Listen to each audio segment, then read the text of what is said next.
है, बहुत सारे दर्शक भी जुड़ रहे हैं और बहुत सारे मेहमान भी जुड़ रहे हैं। तो इस बार मेहमानों से पहले बाजार की हलचल को समझने की कोशिश करते हैं कि बाजार क्या कह रहा है, किस तरीके की हलचल दिखा रहा है। शुरुआत कर रहे हैं अनिल जी से। अनिल सर, ये जो लेवल्स हैं कैसे देख रहे हैं, और एक बड़ी गिरावट के बाद थोड़ा रेजिस्टेंस, लेकिन लेवल्स कौन से हैं, किस रेंज, क्योंकि हैं हम करीब करीब एक रेंज के अंदर में ही, अगर हफ्ते भर की हम बात करें तो कुछ खास रेंज को तोड़ा नहीं है और रेंज के कहीं ना कहीं निचले लेवल्स की तरफ ही है। कैसे देख रहे हैं सर आगे का रास्ता?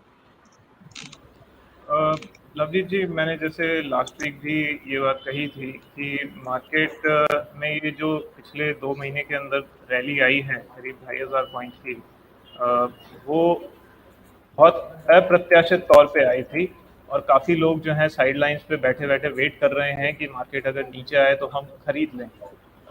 बहुत ज़्यादा इसमें रिटेल पार्टिसिपेशन नहीं हुआ है रैली में, और इस वजह से मुझे ये लग रहा था, मैंने पिछले हफ्ते भी ये बात कही थी और आज फिर से मैं उसी बात को दोहराऊंगा कि इस मार्केट में नीचे जाने का कोई बहुत बड़ा ट्रिगर अभी तो नज़र नहीं आ रहा है। हालांकि ऊपर जाने का भी कोई ट्रिगर मुझे नज़र नहीं आ रहा है। अभी जैसे आप बता ही रहे थे, कॉर्पोरेट रिजल्ट्स जो हैं बहुत बहुत मिले जुले आ रहे हैं। सो कोई क्लियर पैटर्न ऐसा समझ में नहीं आ रहा है, कोई ऐसी टेल विंड हमें नज़र नहीं आ रही है जो मार्केट को यहाँ से ऊपर लेके जाए। लेकिन ये भी है कि मार्केट में गिरावट का भी कोई कारण नहीं है। जैसे मार्केट नीचे जा रहा है, अभी हमने लास्ट वीक भी देखा, अच्छी खासी 2-3% के करीब का डिक्लाइन था, लगातार 2-3 दिन तक गिरा था मार्केट, और तीसरे दिन जो था, शायद दूसरे या तीसरे दिन, इंट्राडे लेवल से बहुत अच्छी रिकवरी आई थी। So it's a great indication कि मार्केट में पैनिक नहीं है अभी, और मुझे नहीं लगता कि पैनिक इतनी जल्दी आएगा। सो एक जैसे अभी आपने कहा बड़े सही तरीके से कि मार्केट एक बहुत टाइट रेंज में चल रहा है। मुझे लगता है कि ये इस रेंज में चलता रहेगा अभी आने वाले टाइम तक, और इससे ज़्यादा इंडेक्स से कहीं ज़्यादा, इंडेक्स में मैं निफ्टी और बैंक निफ्टी दोनों को ही शामिल कर रहा हूँ, इससे कहीं ज़्यादा जो है एक्शन हमें स्टॉक स्पेसिफिक रहना होगा। वहाँ पे हमें काफ़ी ज़्यादा एक्शन नज़र आ रहा है, और काफ़ी स्टॉक्स हैं पिछले हफ्ते में भी जो बहुत चले हैं, काफ़ी स्टॉक्स हैं जो नीचे भी गए हैं। तो मेरे ख्याल से यहाँ पे इंडेक्स लेवल्स उतने ज़्यादा मैटर नहीं करेंगे, और काफ़ी पॉसिबल है कि अगले 1-2 महीने में मार्केट में लीडरशिप काफ़ी चेंज हो जाए, मार्केट में बहुत सारे स्टॉक्स बहुत अच्छा रिटर्न दे दें, जबकि इंडेक्स सेम लेवल पे रह सकता है। तो यहाँ पे मुझे ऐसा नहीं लगता है कि वैल्यूएशंस को लेके कोई डिस्कम्फर्ट भी है, और ऊपर जाने का भी कोई रीज़न मुझे नज़र नहीं आ रहा है। मार्केट फेयरली वैल्यूड है, बुलिशनेस भी इसमें बहुत ज़्यादा नहीं है, बेयरिशनेस भी बहुत ज़्यादा नज़र नहीं आ रही है। लेकिन स्टॉक स्पेसिफिक मेरे ख्याल से रहना पड़ेगा इन्वेस्टर्स को। जो भी हैं अपने स्टॉक्स उन्होंने रीजनेबल रिसर्च के साथ बाय किए हैं, तो उसके अंदर अगर गिरावट भी आती है तो वो मेरे ख्याल से फर्दर परचेजिंग का एक अच्छा अपॉर्चुनिटी दे सकती है। ठीक है, तो कुल मिला के कहने का मतलब ये है अनिल सर का कि इंडेक्स में बहुत ज्यादा कुछ हलचल देखने कम उम्मीद है दिखाई देने की, लेकिन स्टॉक स्पेसिफिक जो भी रहेगा स्ट्रेटेजी वो वही रहनी होगी, और ये करीब करीब वही जवाब है या वही एनालिसिस है जो लोकेश जी कहते हैं। लोकेश सर, सेम वही चीज की इंडेक्स से बहुत ज्यादा उम्मीद ना रखें, और इंडेक्स के अंदर में कुछ शायद हो सकता है बहुत ज्यादा देखने को ना मिले, और हो सकता है साइड वाइज, अगर नहीं भी प्राइस वाइज करेक्शन नहीं भी होता तो साइड वाइज हो सकता है, ये टाइम वाइज हो सकता है कि तो साइड वाइज रह सकता है, टाइम वाइज करेक्शन दे सकता है, लेकिन स्टॉक स्पेसिफिक मौके फिर भी मिलते रहेंगे। सर आज से 4-5 साल पहले जब हम इंडेक्स की बात करते थे, हम बोलते थे इंडेक्स जो है इंडिया की टॉप 50 कंपनीज को रिप्रेजेंट करता है, करेक्ट। पर आज के दिन पे अगर बात करूं तो इंडेक्स जो है टॉप 7 या 8 कंपनीज है उसको रिप्रेजेंट करता है एक्चुअली में। अगर वो ठीक चलेंगे तो इंडेक्स चलता है, वो नहीं चलते तो इंडेक्स नहीं चलता। फॉर एग्जाम्पल HDFC ले लीजिए, SBI ले लीजिए, रिलायंस ले लीजिए, एक 3-4 स्टॉक ऐसे हैं जो चलेगा तो चाहे बाकी सारे स्टॉक टूट जाए इंडेक्स चलता रहेगा, और ये 3-4 स्टॉक अगर नहीं चलते हैं टूटते हैं तो बाकी सारे स्टॉक चलेंगे तो भी इंडेक्स नहीं चलेगा। तो आप इंडेक्स को उस तरह से आप मत देखिए, इंडेक्स भी एक आप अगर इंडेक्स को देख के ट्रेड करेंगे तो अब वो चीज नहीं रह पाएगी, मेरा मानना यही है। और यही मैं पिछले कुछ दिनों से बोल रहा था कि आपको इंडेक्स में ज्यादा सेल ऑफ नहीं देखने को मिलेगा। उसका रीजन ही ये था कि अगर सारे स्टॉक टूट भी जाए और 5-6 स्टॉक ही रुक जाए मार्केट में, जो इंपॉर्टेंट स्टॉक्स हैं जो सपोर्ट के पास हैं, तो इंडेक्स नहीं टूटेगा। आप अगर ध्यान से देखो, हम करेक्शन करेक्शन की बात कर रहे हैं, बैक एंड में हम जब चालू नहीं हुआ था तब भी हम जब बात कर रहे थे पीपल 12,000 की 14,000 की बात कर रहे हैं, एक्चुअली इंडेक्स टूटा कितना है, 1.5% टोटल दो इस करेक्शन में 17,700 था, 17,500 चल रहा है, तो 1.5-2% का करेक्शन टोटल नहीं हुआ है। यहाँ पर हर किसी को डर लगने लग गया मार्केट में। तो डरना क्यों चाहिए और डरना क्यों नहीं चाहिए, पहले तो ये सोचना चाहिए। आपका होराइजन अगर 3 दिन 4 दिन 10 दिन का है, ये सबको डरना जरूरी है। आपको ट्रेड अपने हिसाब से लेना है, स्टॉप लॉस के साथ लेना है। मगर आप बोलो मार्केट महंगा हो गया है, वो मैं मानता नहीं हूँ। मैं हर बार एक चीज बोल रहा हूँ, इसलिए नहीं मानता। मार्केट ऑन एन एवरेज 12 से 14% सीएजी रिटर्न देता है। 2021 अक्टूबर में हमारा जो हाई था 18,800 था, आज है 19,500। मोटा मोटा 700 पॉइंट का रिटर्न हमने 2.5 साल में लिया है। 700 पॉइंट क्या होता है, 20,000 के अगर बेस में पकड़ो या 19,000 का बेस पकड़ो, तो 5% का रिटर्न है सर 2.5 साल में। 2.5 साल में 5% रिटर्न ऐसे ही 24% हो जाता है। तो अगर 14% भी पकड़ लें या 12% भी पकड़ लें, तो उसमें से 5-6% ही हम रिटर्न है। तो कोई मार्केट नहीं भागा। मार्केट मेरे हिसाब से लाइफ टाइम हाई में भी नहीं है, कुछ नहीं है। अभी बहुत जाना है, बहुत आना, पैसा बनना है। स्पेशली बजट इलेक्शन से पहले पहले एक रैली को मिस ना करें, पैसे में ना रहें। मैं तो अभी भी बोल रहा हूँ, पैसे में ना रहे। स्टॉक चेंज हो सकते हैं, एक स्टॉक बेच के 20 स्टॉक खरीदिए, 20 स्टॉक खरीद बेच के 30 स्टॉक खरीदिए। सेक्टर रोटेशन जरूर होगा, बट पैसे में ना रहें। पैसा बाहर रह जाएगा तो आप अपॉर्चुनिटी मिस करेंगे, जो अभी भी ज्यादातर लोग यही कर रहे हैं सर, कब करेक्शन आएगा कब पैसे डालेंगे। यस, अगर आप 10 दिन की बात कर रहे हैं, मैं एग्री हूँ, पैसा में आ सकते हैं। मैं अगर 6 जी महीना 12 महीने की कह रहा हूँ, तो अपॉर्चुनिटी आपको मिस हो जाएगी। फिर बोलोगे ये भाग गया, अब तो नहीं ले सकते। तो आपका ये दिमाग में रहेगा, पैसे में ना रहे। आपको ये देखना है मुझे क्या 40% कमाना है या -5% देखना है, ये आपको सोचना है।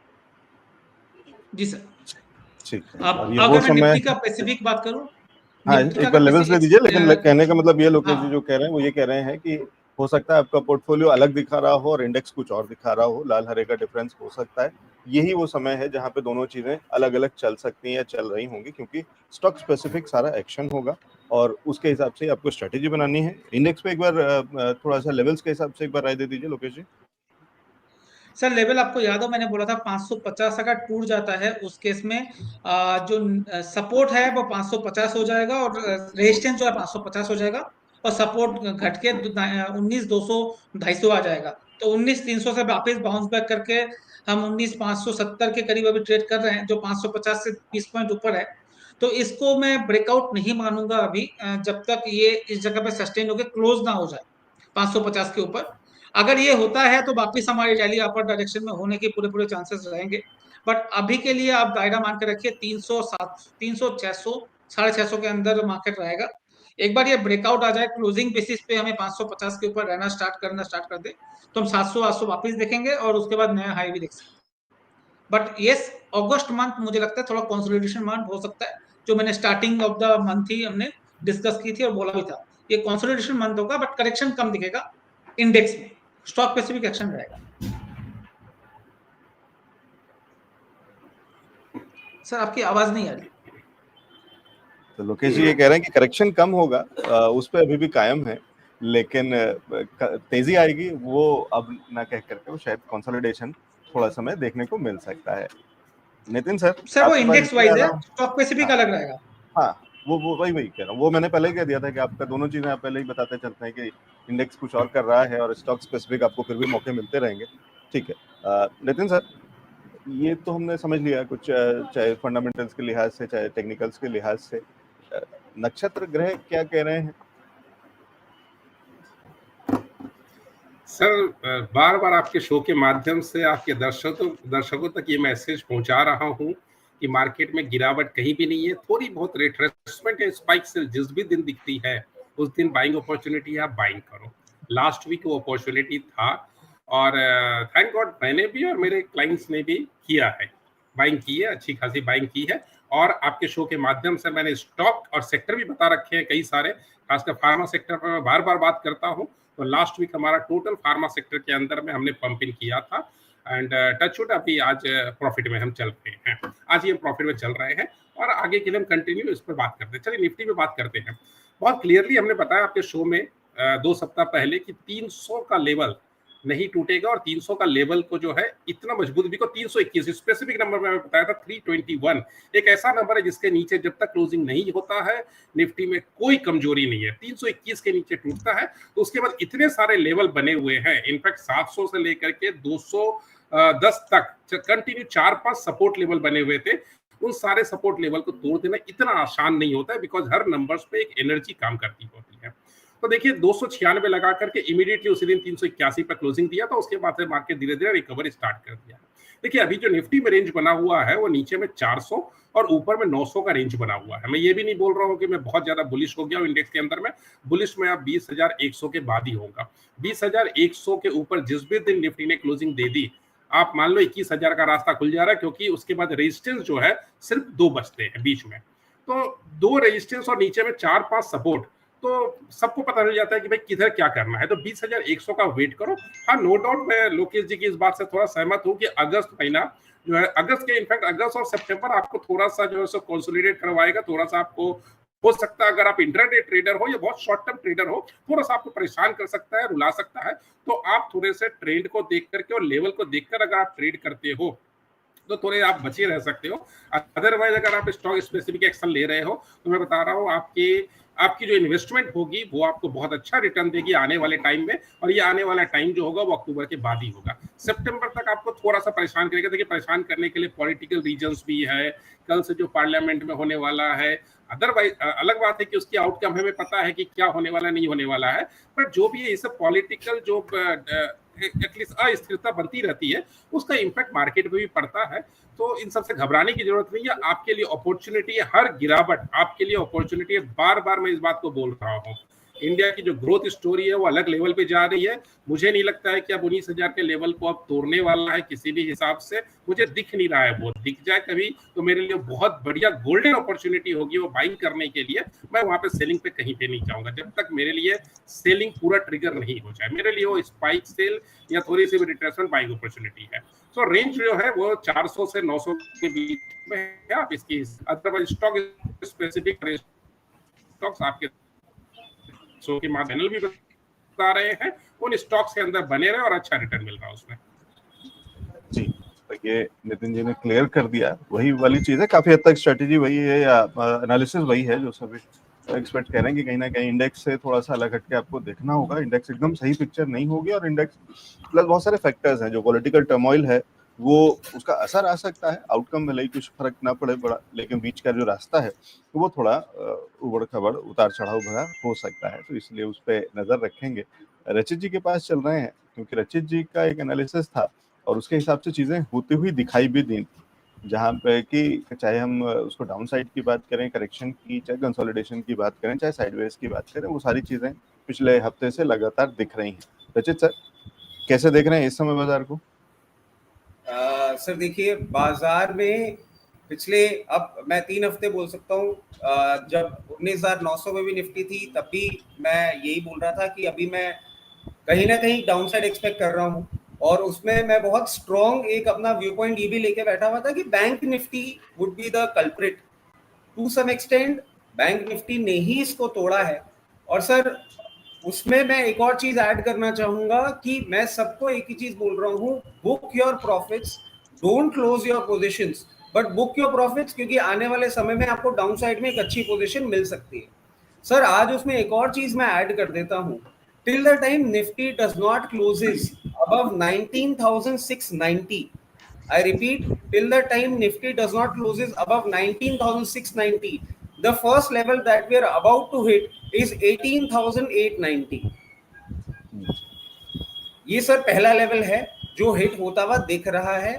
इसके साथ साथ एक और चीज मैं ऐड करूंगा सर, स्मॉल कैप और मिड कैप ने अभी तक प्रॉफिट टेकिंग नहीं दिखाई है। मेरी अभी भी सभी व्यूअर्स से एक छोटी सी रिक्वेस्ट है, please small cap mid cap ने अपने अपने प्रॉफिट बुक करें और एक बार ऑफ द बोर्ड बैठें, क्योंकि अभी तक इंडेक्स के साथ स्मॉल कैप और मिड कैप ने उस तरीके का परफॉर्मेंस नहीं दिखाया है। कुछ स्टॉक्स दिखा रहे हैं, जो नहीं दिखा रहे हैं और जिनमें प्रॉफिट है प्लीज साइडलाइन हो जाएं, क्योंकि अगस्त और सितंबर, जैसे कि नितिन सर कह रहे हैं, अगस्त और सितंबर थोड़ा सा परेशान कर सकता है। सर वो परेशानी थोड़ी अच्छी हो सकती है, थोड़ी बढ़ सकती है, थोड़ा बहुत पॉलिटिकल क्राइसिस जो अभी हम देख रहे हैं वो भी एम्पलीफाई हो सकता है। तो कहीं ना कहीं सिचुएशन अब ऐसी आ रही है, लॉन्ग टर्म स्टोरी पे कोई क्वेश्चन आज नहीं है, बट फिर वही बात है कि बॉटम अभी हमने नहीं बनाया है, तो इट्स बेटर कि आप थोड़ा सा अपना कैश एट बे रखें। बार बार मैं यही चीज बोल रहा हूँ, क्योंकि देखिए स्टॉक मार्केट में till the time you have cash to build position, you get opportunity every day, but just by thinking कि मैं लॉन्ग टर्म के टाइम होराइजन पे बैठा हुआ हूँ, आप स्टिक अराउंड कर रहे हैं, बिल्कुल सही है, कोई परेशानी नहीं है। ट्रेडिंग अगर आप लेके बैठे हुए हैं, it's better to have cash in hand. I don't see any upside till the time nifty crosses 19,690। मैं फिर से यही रिक्वेस्ट करूंगा, please book profits and exit. ठीक है, तो थोड़ा थोड़े अलग अलग डाइवर्सिफाइड व्यूज हैं और उसमें कोई दिक्कत भी नहीं होनी चाहिए, क्योंकि अलग अलग लोगों को इसी से पता चलता है कि सब एक ही किताब से नहीं पढ़ रहे हैं, सब एक ही अखबार नहीं पढ़ रहे हैं सब अलग अलग अपना अपना एनालिसिस और सबकी अपनी अपनी सोच है। और वैसे ही अलग अलग तरीके के इन्वेस्टर्स भी होते हैं, निवेशक भी होते हैं। आप जो दर्शक हैं, आप लोग भी अलग अलग तरीके से, तो सारे दर्शक एक तरीके से काम नहीं करते हैं। कुछ छोटा छोटा प्रॉफिट बुक करते हैं, कुछ लंबे समय के लिए रोक करके बाजार के अंदर में छोड़ करके चीज़ों को रखते हैं, कुछ तो उस तरीके से स्ट्रेटेजी तो टू ईच हिज ओन वाली चीज़ है। आपको जो अच्छा लग रहा है, जो आपको सूट कर रहा है, जो तरीका आपको सूट कर रहा है, वो वाला तरीका पिक करिए। तो सब तरीके के लोगों के लिए जगह है बाजार में और इस देश में भी, तो दोनों सब तरीके के लोगों के लिए मौके भी हैं। अपने अपने तरीके से काम करिए। कहीं कुछ चीजें समझ में एक कॉमन थ्रेड है, वो ये दिख रहा है कि 1 से 2 महीने तक ओवरऑल बाजार जो है वो कहीं साइडवेज से कंसोलिडेशन या रुका हुआ रह सकता है। और उसके अंदर में तो अब ये मैटर ऑफ चांस हो सकता है या मैटर ऑफ एनालिसिस भी हो सकता है, एडुकेशन भी हो सकता है कि आपने कौन से स्टॉक में इन्वेस्ट कर रखा है, जिससे कि आप इस समय भी पैसा कमा सकते हैं। लेकिन अगर वही रिस्क भी है, बाजार में रिस्क हमेशा ही है, लेकिन वो दोनों चीजें हैं और आपके सामने है, तो हम सारी चीजें बहुत ईमानदारी से आप तक पहुंचाते चल रहे हैं। बहुत सारे दर्शक और जुड़ गए हैं, बहुत सारे नए और पुराने दर्शक हैं, सभी का स्वागत है और आपके सवालों